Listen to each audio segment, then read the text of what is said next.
Hey guys, Acasha here again, but this time with a Microsoft Visual Basic Tutorial 2 representing value. In this unit, I'll be covering variables and data types.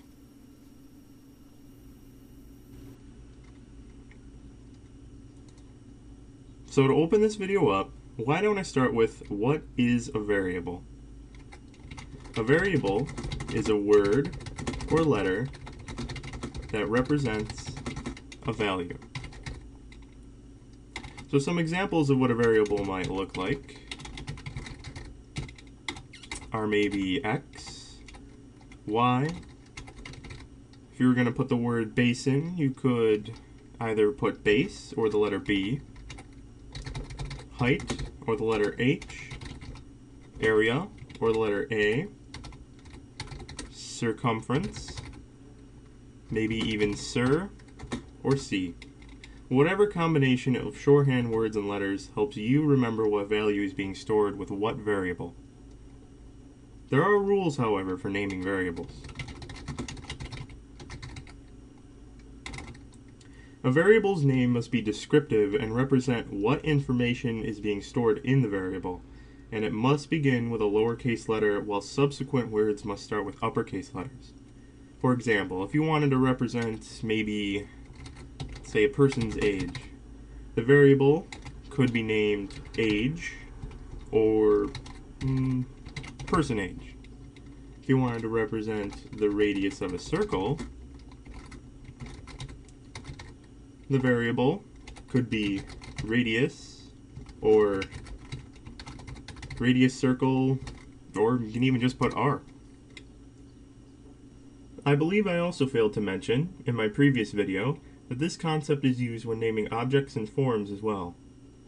When you go to name something like a form, FRM would be all lowercase, and what I put here is a capital R and a capital V, which would stand for representing value. It would also probably be pretty helpful to show you how to save. So when we go to save, you would go to Save All. I wouldn't click Save. It doesn't really have much of a purpose. It only saves one form. So you'd click Save All, and if this is your first time saving, you would specify which directory you would like it to be saved to. So you can click on the Browse button. I'll save mine in the Projects folder. Create a new directory. Name it representing value. Click on it. Click Select Folder. And save. From there, save whenever you can get the chance to, because for any reason, if your program crashes, you could lose a lot of code and a lot of time. So, moving on, let's look at some data types.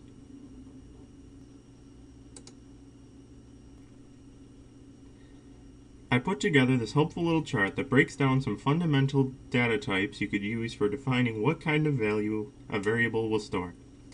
There are 5 data types we'll go over that you will use to declare a variable in pretty much every project. Integers are negative and positive whole numbers, such as 0, 1, 2, 3, 4. Singles are small decimal numbers, such as 2.5, 23.69, maybe even 32,148.3996. Doubles are very large decimal numbers, such as 7.2596987520016. And strings are words, symbols, or letters, such as the, or it, or program, or oh my god, these scrubs are lagging, I'm done, I'm sick of the other team always having connection, let's play zombies. And lastly, Boolean is true or false. So thinking of some quick examples, you would use integer for a person's age, string for your name, Boolean if it's raining or not, double if you were storing maybe the volume of the earth, and single if you were calculating percentage. Now that we know how to name variables and we understand data types, we can start looking at the structure for declaring variables. Declaring variables is pretty simplistic. Some extra room. There we go. The template for declaring a variable starts with dim, which stands for declare, variable name, as our data type. So let's say we wanted to create a variable for storing a person's username on a website. We would type dim username as string. Maybe we wanted to declare a series of variables that will store, how about the lengths of two legs and hypotenuse of a right triangle? We could say dim pipe as integer, dim leg 1 as integer, and dim leg 2 as integer. Obviously that'd be a pretty simplistic right triangle, seeing as they would all be integers, but if it was going to be more complex, you could switch it all to single if you wanted to.